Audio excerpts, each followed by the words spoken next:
5000 વર્ષ જૂની આવેલી છે ગુફા, અને એક છે રત્નેશ્વર મહાદેવ, જે અહીંથી ગોપનાથ 35 કિલોમીટર દૂર નીકળે. તો બધાને જય દ્વારકાધીશ, જય માતાજી. તો આજે આપણે આવી જાય છીએ 5000 વર્ષ જૂની ગુફા જોવા માટે, અને અહીંયા આ ગુફા નીકળેલી છે રત્નેશ્વરથી ગોપનાથ મહાદેવ, જે 35 કિલોમીટર દૂર આવેલું છે. ત્યાં ગુફા નીકળેલી છે.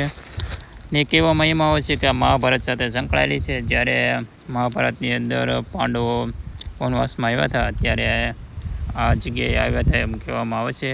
પૌરાણિક કથાઓની અંદર શિવલિંગ આ ગુફાથી ગોપનાથ મહાદેવ ગયા એવું કંઈક કહેવામાં આવે છે. પહેલાંના ગઢિયા ને એવું લોકો કહેતા હોય છે કે અહીંથી પાંડવો આવ્યા હતા અને આ જગ્યાએ ગયા એમ. તો આવી રીતની કંઈક એની કથા છે. તો કન્ટિન્યુ બ્લોગની અંદર બન્યા રહેજો. અત્યારે તો પાણી છે અને તમને લોકોને ગુફા બતાવશ ને ત્યાં તમને મહાદેવના દર્શન પણ કરાવત. ત્યાં શિવલિંગ છે અંદર ગુફાની અંદર. અત્યારે તો થોડી ઘણી ગુફા છે, કેમ કે અત્યારે પહેલાંનો કાંઈ અવશેષો રહ્યા નથી.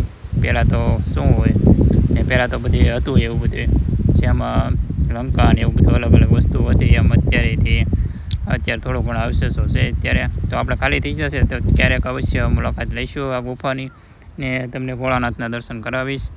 તો જો અત્યારે ભરાઈ ગયેલી છે, અને અત્યારે આ 24 કલાકની અંદર શું કહેવાય કે 2 વાર જળાભિષેક થાય છે મહાદેવનું. ને વિશાલભાઈને તો અત્યારે મોજ આવી ગઈ છે, ઠંડો ઠંડો પવન આવે છે કુદરતી. ત્યાં આવેલું છે ઊંચાકોડાથી 5 કિલોમીટર થાય છે. ઊંચાકોડા ક્યારેક આવો તો ઊંચાકોડાથી 5 કિલોમીટર દૂર આ જગ્યા આવેલી છે, ને સરસ મજાની જગ્યા છે. ને ટાપુની વચમાં આવેલું છે. બેસ્ટમાં બેસ્ટ જગ્યા છે. બંને બાજુ પાણી પણ આવી જાય છે અહીંયા, ને ખૂબ સરસ મજાની જગ્યા છે. ને જો સરસ મજાનું મંદિર પણ છે અહીંયા, ને પહાડ ઉપર આવેલું છે આ મંદિર. ને એકવાર અવશ્ય વિઝિટ કરજો, કેમ કે ઊંચાકોડા આવો તો ખાલી 3 થી 4 કિલોમીટર તો થઈ જ છે. ને બાજુમાં જ આવેલું છે, ને સરસ મજાની જગ્યા છે અહીંયા. તો જો અત્યારે આપણે ઉપરથી તમને લોકોને ઊંચાકોડાના પણ દર્શન કરાવીશ, ને અહીંયા પહાડોના પણ દર્શન બધા અલગ અલગ જગ્યાએ તમને કરાવીશ. અહીંયા ઉપર મંદિર પણ ઘણા બધા આવેલા છે, તો આપણા મંદિરના પણ દર્શન કરીશું. ને અત્યારે તો બેસ્ટ વ્યૂ આવે છે અત્યારે. ને જઈએ છીએ પહાડમાં, અત્યારે પહાડ જોવા જઈએ છીએ.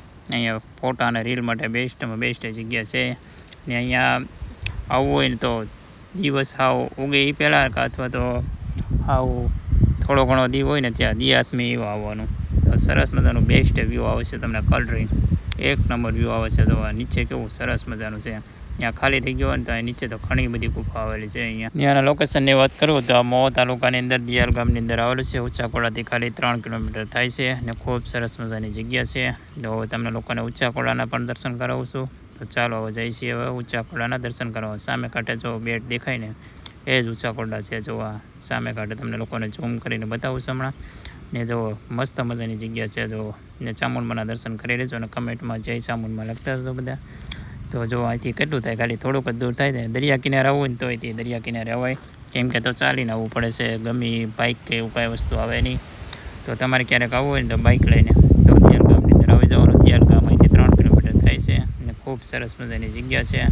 ને અહીંયા ઘણી બધી અલગ અલગ વસ્તુઓ જોવા મળશે તમને લોકોને. અલગ અલગ પહાડો, અલગ અલગ ગુફાઓ, બધી અલગ અલગ સરસ મજાની જગ્યા છે. એકવાર અવશ્ય વિઝિટ કરજો. અહીંયા મહાભારત સાથે સંકળાયેલી શિવલિંગ છે અહીંયા.